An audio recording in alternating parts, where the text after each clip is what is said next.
Welcome back to Black Skies Reviews. In this review, we're going to be taking a look at the new Joytoy officially licensed Warhammer 40k Chaos Space Marines Black Legion Chaos Lord Khalos the Ravager. Here's the packaging it comes in. It's just a box. The front we have artwork of the character. At the top we have the Joytoy Warhammer logos. On the top right we have the age recommendations, at least 15 and up. At the bottom we have the Warhammer 40k logo and the name of this product. Top of packaging, just the Warhammer 40k logo. Bottom of the package is the same as the top. This side we have the figure information, logo, and copyright information if you want to pause and read that on your own time. And this side we have company information, product information, UPC. So if you want to go and pause that information if that interests you. Okay, with that being said, let's go ahead and get him out of the box and let's take a look at him. Okay, here's a look of the figure inside the clamshell and how he's packaged. Okay, included with the figure you get this trading card. Back of the trading card is done pretty much all in Chinese, so if you can read that, that'd be great. Okay, here he is outside the packaging. First impressions is like, wow, this guy's huge. He's heavy. He's probably got more than a pound of plastic. If I didn't weigh him, but if I had to guess, man, he's a big boy. Alright, so let's start off by taking a look at the paint, the overall aesthetics, and the sculpting. Well, we might as well start at the top. Here we have an open skull, eyes are painted black, red hair with some heavy white dry brushing, 2 silver spikes, and a black piece connected to the top of his head. It's really cool. Moving down to the face, you can see it's sculpted really nicely. Mean looking face, like a grayish, whitish skin tone, evil eyes. You can see the tubing coming from his chest. We have one going up to the side of his head, like where his ear would be. Incredible. Then what we have is this fur texture across this one side of his chest. That may be because they were once known, I believe, from the Lunar Wolves before they changed their name and became the Traitor Legion, the Black Legion. It's really nice.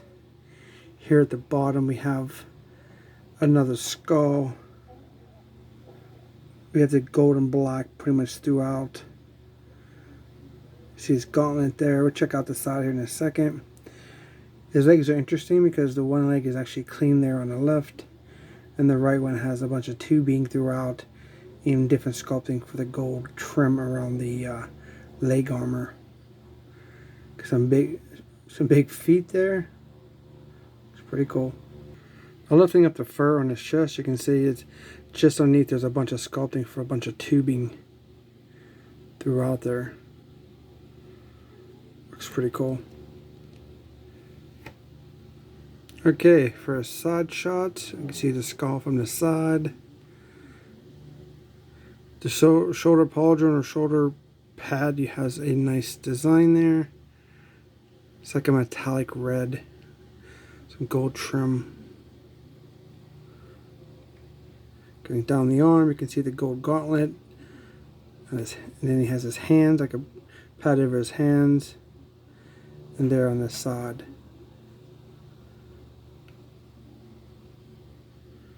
Pretty nice. Okay, on the other side we can see the red hair blowing towards us this time. The skull face from the other side. This shoulder pauldron has I believe that's the insignia for the Black Legion or the Chaos Legion. There's some tubing on this actual side. Some white, is that maybe teeth or claws? Moving down the character, you can pretty much see some more tubing here. Some black and gold trimming.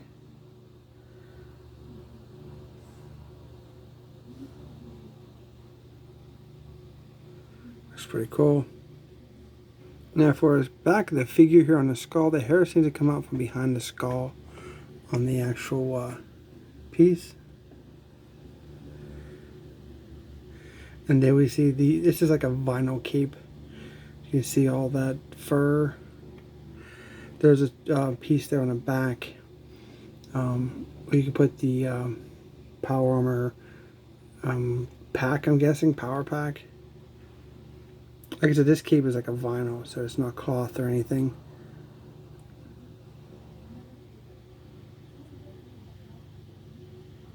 Okay, here's a look at the hands.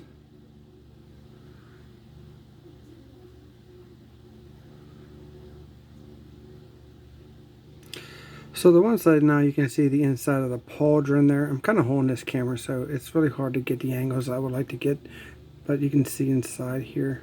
So sorry if the camera's shaking a little bit, but you definitely can see how cool that is. And here's the other side on the inner pauldron or shoulder armor there. So it seems like that this character pretty much has a lot of the cleaner armor here on this side, and then on this side is a lot of the tubing here, as you can see. It's even some there on his arm, some there on the side of his leg. Like I said, this is like a vinyl cape, and there's actually a big hole in this cape that's cut out perfectly to fit this. As you can see here, you can actually take that off. There's a look at the back side of the character. So it's painted throughout, it's not just hidden because of the capes there. So that's pretty nice. It's a really nice figure. What's really great about it, nothing's fell off of the figure at all, so everything's securely on. So for articulation, a little bit on the head because he has this tubing that comes up here beside his head, and it really hinders ability, but it does turn a little. It gives you a little bit of option there for display purposes. We have the forward and back. It's not going to spin 360. There's no articulation up here at all. These pauldrons are on their own ball bell joint, and they can go all kind of different directions. Up, down, back and forth. I think these are ball jointed arms. It's really hard to see because there's a lot of black and there's a lot going on. Your articulation is going to be hindered because of the size of this guy. It's just going to be kind of expected. He does have double jointed elbows, as you can see here. So that's pretty good for a big guy. His wrists are on that ball joint. It goes kind of around, go down, up, back and forth, all the way around, 360. There is a joint in here to where you can get a 360 rotation of the entire arm if you would like. Me, I like keeping my joint out front because it gives me the ability for playability, basically. The other arm's the same. We do have some chest articulation. You can get some side to side on this guy, back and forth. 360 at the waist, but again, there's a lot going on. If you want to force it, you can get it, no problem. There's a nice look at that other leg. Now, he has this piece here that's connected to his waist, and it comes down in front of his crotch. It's a skull piece. It's on his own ball bell joint also. It can go side to side. You can turn this thing 360 if you want. It has that much freedom to turn that thing around, and then it also can come out front for obvious reasons, assuming, but that's pretty cool. We have thigh rotation, splits not too much, get some that way. We have double jointed knees for a big guy. And then his feet do go down, up. We have some little side to side, and we have toe articulation here. You can see the joint up. So he gets a lot of range for the size of this figure. This guy is huge. He's actually hard to believe that he's a 1/18 scale figure, but he is because of his sheer size. I mean, he's got to be bigger than a 1/18 scale Hulk figure from like the Marvel Universe line. If you guys have any of those, he's pretty big. Alright, so let's take a look at his accessories. Okay, here we have his hammer. A lot going on. We have like a gunmetal type hammer and some down here. This, I'm not sure, but that looks translucent, but it doesn't look like there's any pieces in there. They may be painted like that, and that's, I don't know if it's coming out there or not, but that looks pretty cool. And it is on both sides. The top of it. We have this device here, black hose, red wraps around the shaft, and then we have this spike metal looking bottom here. It's actually quite sharp. Now I was kind of expecting this thing to be heavy. This isn't solid plastic. Okay, so this is, I think this is two pieces. So if you can see here, you see the seam. So it comes down around here and stops right here at the wrap and goes around. So I'm thinking that there's one piece that is like this whole piece, and then the top piece here is from here to the other half of the hammer. If you look, I can actually almost separate mine, which is not unfortunate. I guess I could, if it comes off, I can re-glue it, but you definitely can see the seam that goes down here and around. So basically this top piece will just come off, but it's actually kind of hollow. I wish it was solid plastic, but well, it is what it is, I guess. Okay, here he is holding the hammer. Holds it really tightly. Looks pretty good.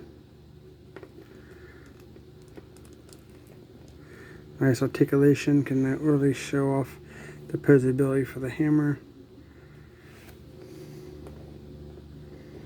It's actually out of frame, but looks really good. You can actually, because of that, you can actually put it back like this.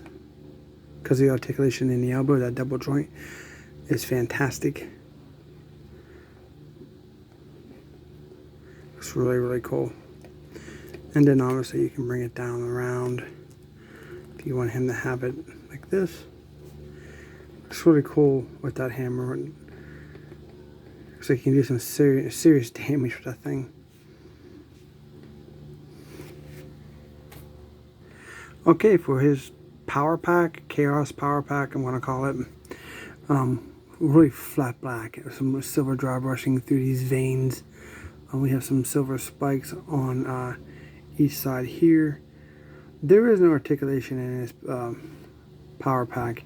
It does have these 4 vents painted very nicely, but it's not like the Ultramarines where you can spin them. And then we have the some thrusters here, or some vents, bunch of wiring. So you can see this has like been, once was a Ultramarines power pack that's just corrupted from the Chaos. Top of it.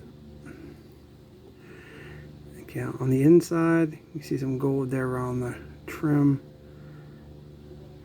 2 pegs here that go into his back. Be very careful with all of your Joytoy figures, because these pegs are prone to breaking. I've seen that a lot throughout the community. So you're just going to want to turn him around and very carefully find the 2 pre-drilled holes more towards the top and stick it on. Just be careful when you remove it. So it kind of looks like that from the front. This is the side. I'll tell you what, that's a heavy pack too. Thing's huge. You really don't know how big this thing is until you have it in your hand. Pictures don't even do these justice. I'm telling you, for being a heavy figure, he stands really well. They're really well balanced figures also. Not too bad. I mean, his legs are kind of spread. He's still standing, so for whatever that's worth. So we have his pistol. A lot of paint here. We have the gunmetal. This might be a bolt pistol, just modified. There's no clip. You have the red here, the gold, this hose tubing here.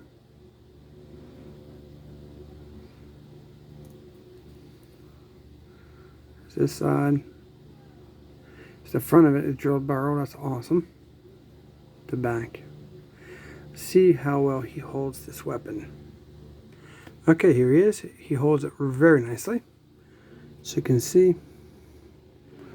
he has a trigger finger that fits perfectly.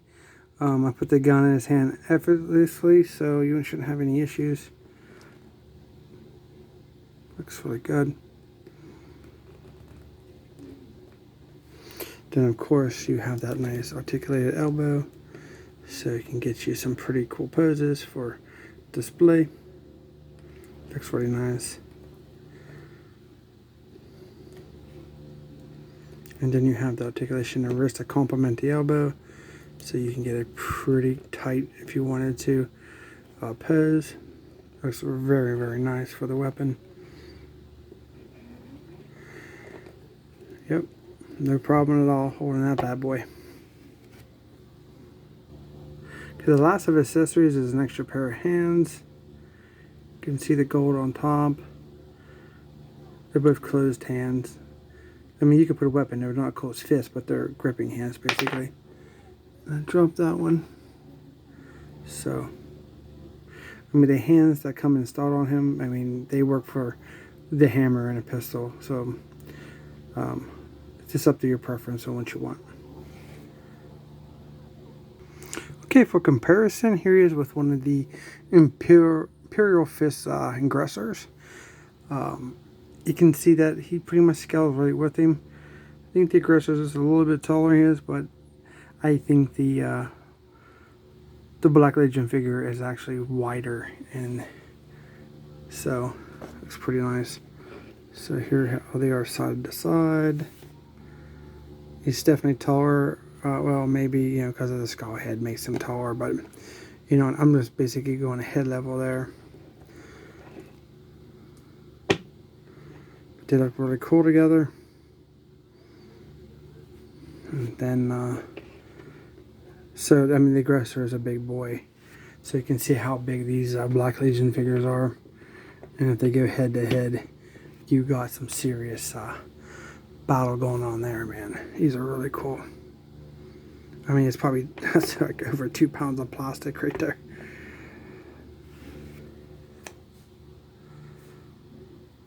Okay, for price, again, trying to give you an average because there's so many places you can get these from now.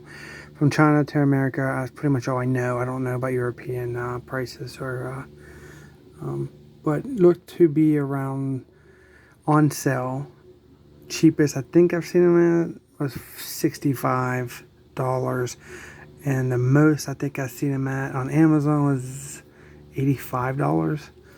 And I'm not sure what other online retailers are going for. I only looked at a couple places, but that's an average. Expect to pay between 65 to 85 bucks, you know, give or take a few dollars, because the price is always changing, but that's what you're looking at if you want to buy this figure for your collection. My final thoughts for this guy. He's a big guy. He's put together pretty well. Nothing's fallen off. Nothing seems fragile. The joints feel good. Materials feel good. Sculpting's there. He's big. If you're strictly a 1/18 scale guy, you're going to get like a shock when you first see this guy in person, or actually hold him and see how heavy he is. And compared to a 1/18 scale G.I. Joe, or even a normal Joytoy figure that's not Warhammer, he really towers over them in width and height. The only real gripe I got would have to be that hammer. I was really hoping that was solid plastic. It seems a little hollowness and a little light. Other than that, no problems. Hope you guys enjoyed this review. If you did, please subscribe. I really appreciate that. Like and share the video. Comment down below any questions, comments if you have this. You're getting this figure, you know, whatever you want to say. Share information about the figure and his attire if you have that information with the community. And as always, thank you guys so much for watching. Have a great day, and we'll see you in the next review.